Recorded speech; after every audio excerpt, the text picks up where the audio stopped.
Thank you to everyone who commented on my last video that said yes, they'd like me to do a series on these teen millennial movies from when I was a teenager, so early 2000s, talking 2000 to 2005, because I graduated in '05. So that's what we'll do. We'll do 2000 to 2005, and then maybe a little bit later, so maybe some of my college years too. We'll see where we go.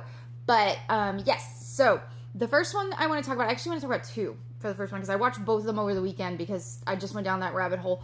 And the first one I watched was First Daughter with Katie Holmes, and the second one I watched was Chasing Liberty with Mandy Moore.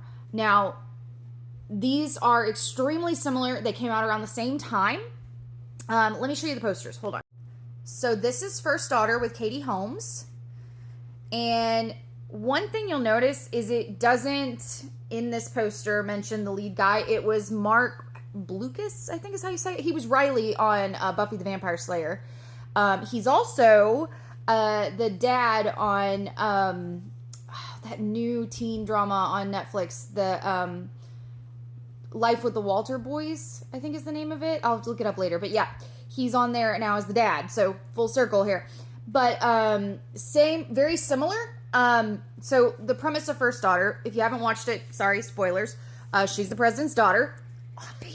And you know, she's lived a life of privilege, but she's never really had real freedom. She's going away to college and she just wants to have a life of her own.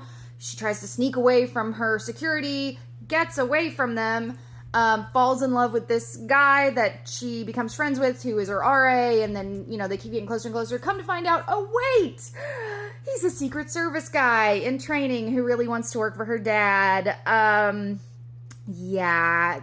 So she gets upset, gets convinced by her mom, who's kind of a jerk, honestly. I didn't like this whole premise about it's your duty as his daughter to make sure he gets the election again. Then you can do whatever you want, but you have to do this because it's for your dad.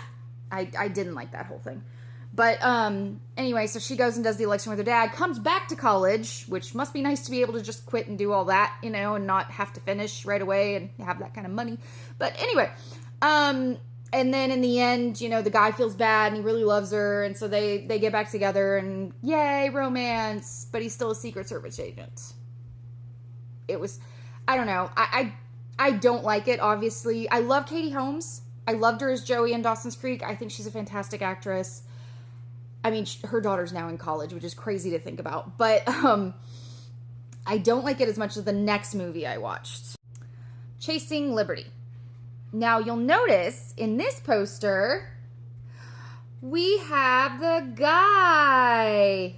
My hand won't stay on there. But yes, so Matthew Good, he got, you know, second billing in this. Mandy Moore, obviously, again, president's daughter. Wants freedom, never really had real friends. But she has a little bit more freedom than Katie Holmes did in First Daughter, I will say. Also in First Daughter was Michael Keaton, which I thought was really cool. He was the president, and that one I do love him. In this one, it's Mark Harmon.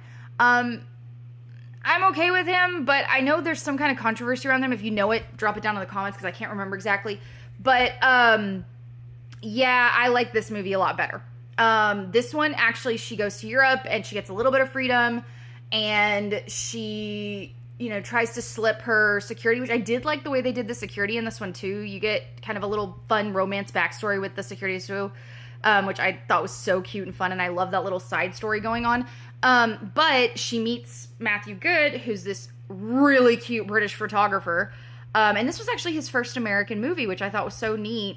And of course, you know, lo and behold, we find out, oh wait, he's also a Secret Service agent. But I appreciated that this movie told us that he was from the get-go. Like, right after she meets him outside of that club, he, you know, lets the other people know he's one of them, which I was like, okay, that's interesting. Is he MI6 because he's British? But no, he's apparently dual citizenship, part American, part British, and he's working with the Secret Service as like a liaison overseas, I guess. They never really explain that, but it's a teen movie. They're not gonna. But I really like this. I like how they travel around Europe. I like all the different characters we get to meet throughout it, and it's just fun. I felt the romance was a lot better in this one than in First Daughter. And just the chemistry is better overall. Like, I just really like these two, and I really liked how they portrayed it, and just how the movie worked. It didn't feel as forced, and it didn't feel as quick. Like, First Daughter felt like it went by like boom, like it was done. Okay. This one, I liked the pacing. I liked the acting. Obviously, the chemistry between the two. I love Matthew Good. If you haven't seen A Discovery of Witches, oh my God, you have to watch it. It's currently on Netflix. He is amazing in that.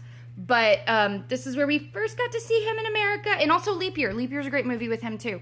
But yeah, love this Mandy Moore flick. So that's my review of these Millennial movies. Please tell me what you think down in the comments. And definitely give them a watch. They're available to rent or stream on Amazon. Yeah, love Chasing Liberty. I will pick Chasing Liberty over First Daughter any day. If you would like to have a vote in the next Millennial movies I watch, please drop some in the comments. I'm thinking A Walk to Remember just because I want to stick to this Mandy Moore thing. I watched How to Deal the other day too, so I might as well. But I'm also thinking John Tucker Must Die. I don't know. It's in my head right now. That's a little bit later, I realize, but 2006-ish is my first year of college, but fun to talk about. So, yep, this is the beginning of the Millennial movie series. I hope you guys enjoyed it.